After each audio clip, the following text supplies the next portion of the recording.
Hello,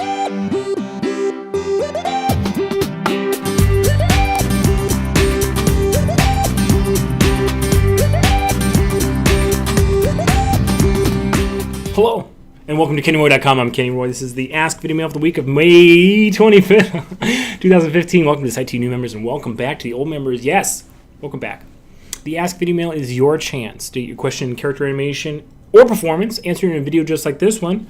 So send your questions to webmaster at KennyRoy.com. I go through all the questions, and I answer the ones that I think will help the most people. There's no such thing as a stupid question, and it is the best way to get the most out of the site. Are you watching the stream? Are you on stream?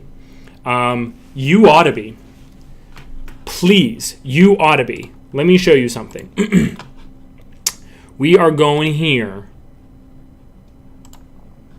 We are going here. Okay? There we go.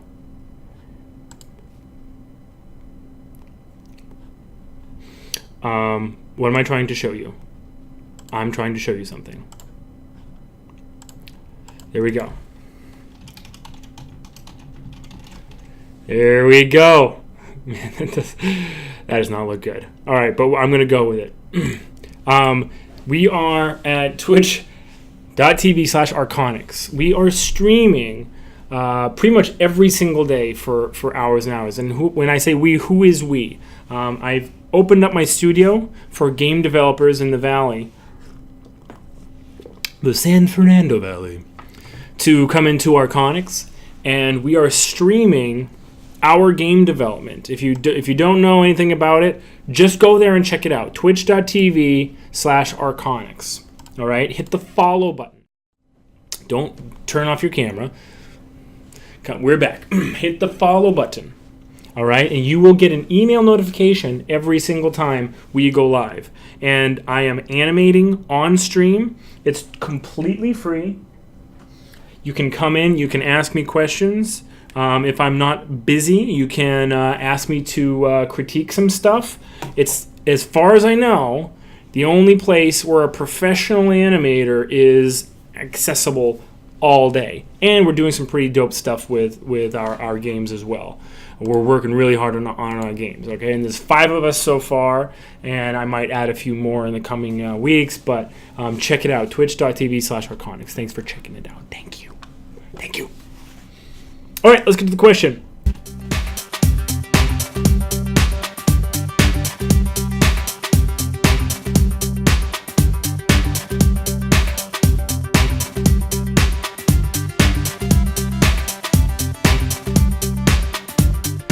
Good question. So I answered a question similar to this about a year ago. It had to do with bendy limbs, and I wanted to revisit. This is a different question, but it was the same sort of general topic. And I wanted to answer this one because there is a on my site and using Tempo Workflow, there could be the sort of misconception that there's a backlash against posing. And I've never said that with Tempo that posing isn't important. It's that your timing, if you're going to have a fight getting a shot done, which you always do, then rather than have the fight of getting your poses to time well, getting these poses that you've worked so long on to start timing well, it's a better and easier way to get more compelling animation, to work out all of your awesome timing, and then get the posing, which you almost have for free, because we have models that can't, well, you can break a model, but in general, the models are going to be a lot easier than it would be to draw it. So, and your thumbnails and whatever, like you kind of get all this posing a lot easier than with traditional animation. And if compelling timing and awesome timing has always been a problem and always will be a problem, for traditional animators and CG animators alike, then then why not work on that and get that perfect first? That's the idea with tempo. Okay, so I want to answer this question because some people are taking tempo to mean that they're going completely away from posing and that they can rely only on timing for their stuff to be cool looking. And I don't think that is safe. So I wanted to show you guys some stuff. So here's Morpheus. You guys know Morpheus. And he's got bendy limbs. I wanted to point this very important thing out. When you talk about the concept of straights and then curves, what you're talking about is kind of a rhythm in the pose, and you've heard that before, I'm sure. Rhythm in the pose. We're so concerned with how our pose looks because we want it to be appealing, but we also want it to be on balance, and we also want it to work with the movement that we've chosen. And so there's a constant struggle. There's a fight that happens. That is the never-ending battle between a interesting pose and something that works with the movement that you've chosen. Okay? But in general, the eye gets very tired looking at just one type of shape. Okay? So your character, if I'm doing sort of like a contrapposto pose, I'm not done that one yet, but if you're doing sort of like a contrapposto, in general, the shoulders and the hips are opposed to each other, right?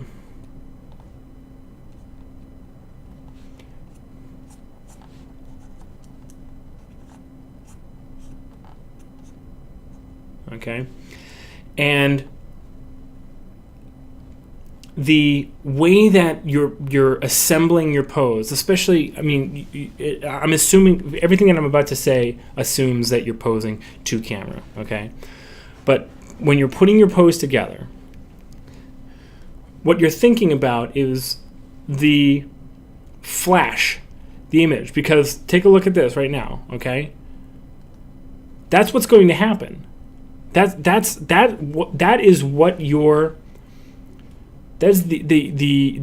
extent of the impression you can give to a viewer. Let's watch again. Here we go. That was too long. Let's do it again. That's it. One more time. That's it. So it just so happens that not only is it tiresome to only see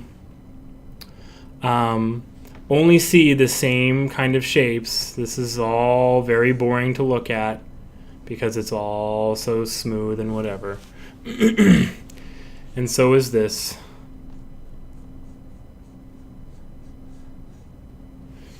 Both of those aren't nearly as exciting as this.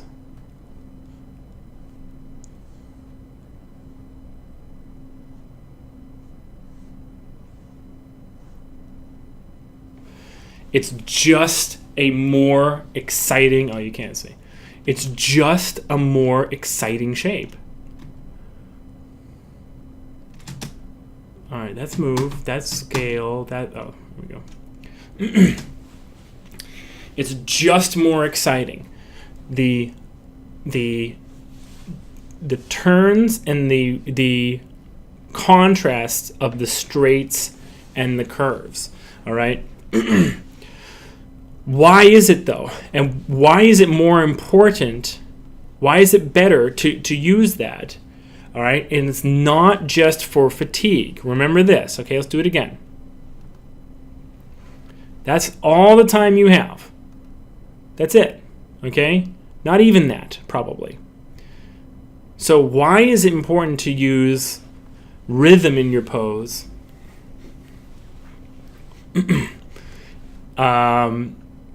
within the body, within the silhouette, and within the pose itself. Well, here's why. To get the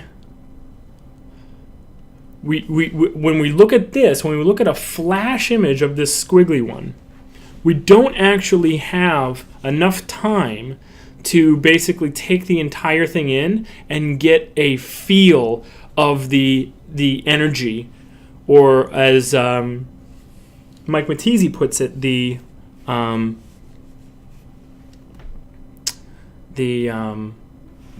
force. Okay. We don't have enough time, and it's so general and formless that this is impossible to actually look at holistically, as well as this. That one also. But there is enough time to get a very, very rudimentary impression of the tension within this pose and the force within this pose, if this were a pose, okay? So simply put, if you're going to, let me do this on another layer. If you're going to assemble a pose, then using combinations of straights and curves is a really great way to make it so that holistically the pose can be like super impactful as the audience is looking at it. Okay, so I kind of gave this person kind of like dog legs, but that could be a character, I guess. All right, so let me do one more layer.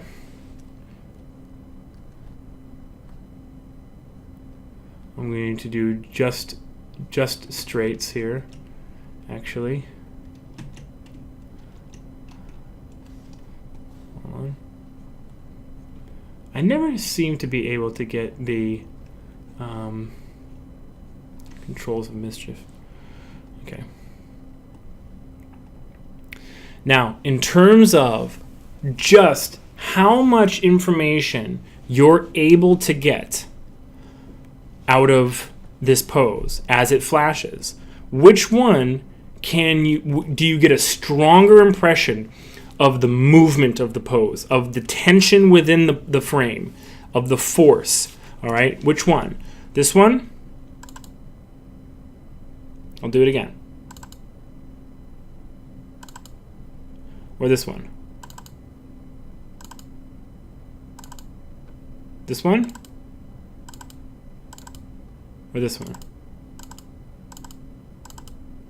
All right, I dare say that the one that has a little bit of rhythm built in, a little bit of straights and curves fighting against each other, has a lot more information within it. And so my point that I'm trying to show you is that if you're like posing your character, and you might think to yourself, okay, well, as the question put it, we can't use bendy limbs all the time because it doesn't give us the right result. Yes, just total, repetitive use of bendy limbs will not give you what you need, okay?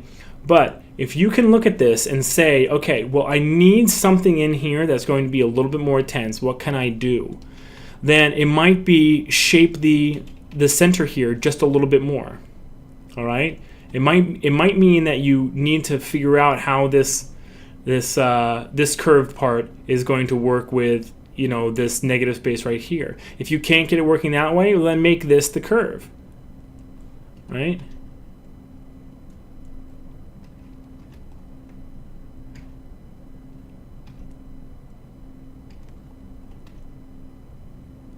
Okay, be careful not to go too far.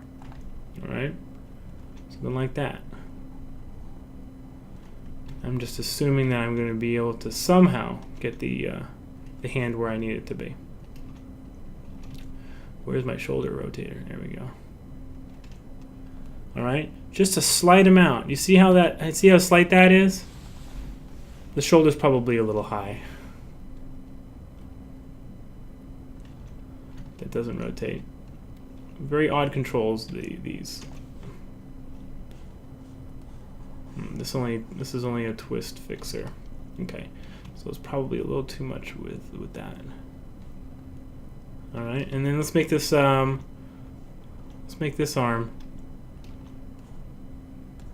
making a muscle.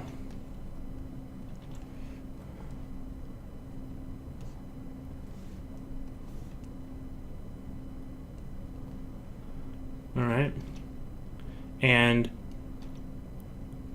we can actually emphasize the straightness of this arm by making this one just a little bit more curved and probably raising this up just a little bit.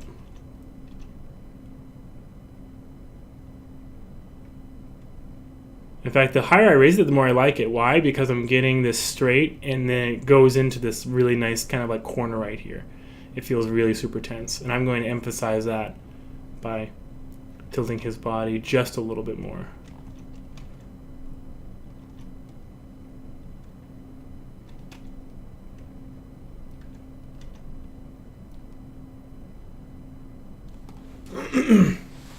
Okay, so the effect is super subtle, but let's see how much the effect actually is.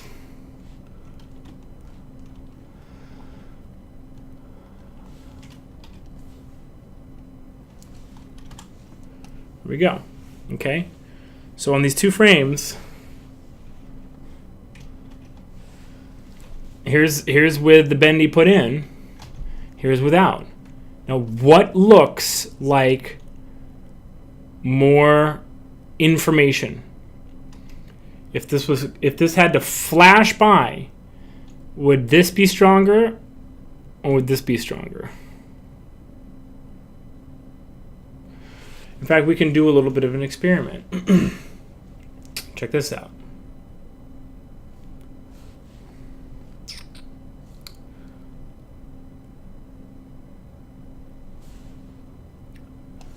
Grab all these.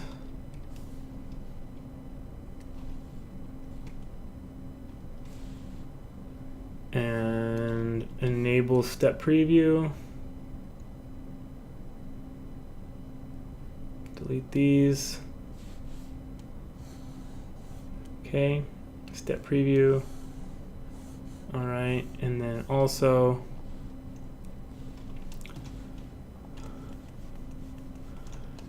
check this out.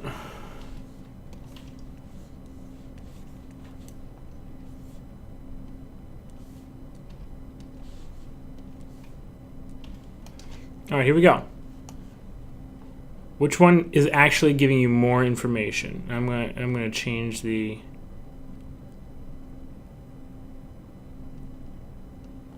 frame rate. Here we go. So this is gonna actually, you know what? Let's make this just a little bit more spread out. Every 2 seconds. Here we go. Ready? Show no curves. Here we go.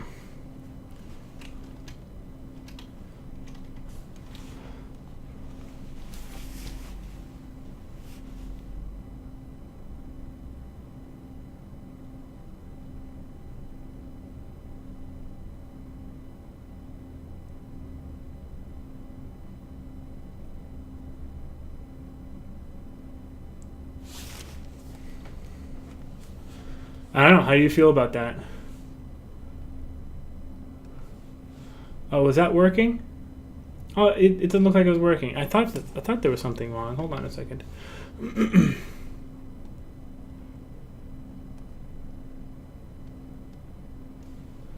Is this the right frame?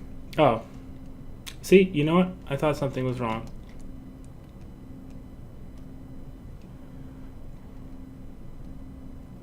There we go. Okay, that was it. Here we go.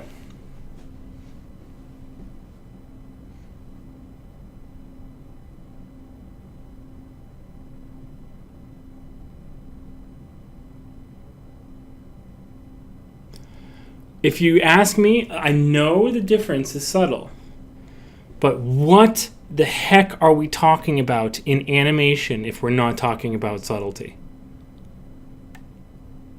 A character blinking one frame earlier could mean the difference between a tear-jerking performance and just good animation, right? If you ask me, there is a huge difference in the subtlety here, especially with the screen left arm, but really with the way that the pose is working all the way up the body. I'm not paying much attention to the legs because there's no difference there. But the first one, the one with the bendy, for some reason feels much stronger to me.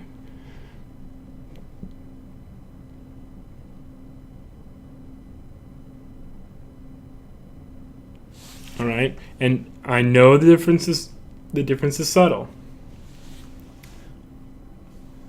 but after a certain point,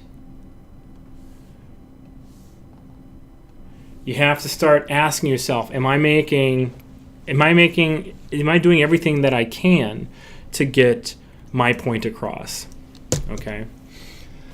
So, I guess in summary, there's no way to know how much bendy is necessary or going to be required in a shot. You have to rely on this concept, this principle, that the amount of information that you can get across is very limited, and all squiggly or all straight is just boring to look at, and you really don't get any sort of story out of that form. But there's something super interesting when you start mixing them together. And because that's more interesting to our eye, we can get more information quicker. All right? Interest our eye as an animator. Give us interest. And then you will have us as an audience for whatever else you want to use us for. That's kind of the rule. That's a great question. Please send in more questions. You know the address. That's not the address. Come check out our stream. We're probably online right now when you're watching this. Twitch.tv/Arconics. Check out I Might Be Animating. You can come in, watch some animation happen. Just hang out, all right? We'll have a great time. I'm Kenny Roy. This has been a blast. Good luck with your animation. As always, rock on.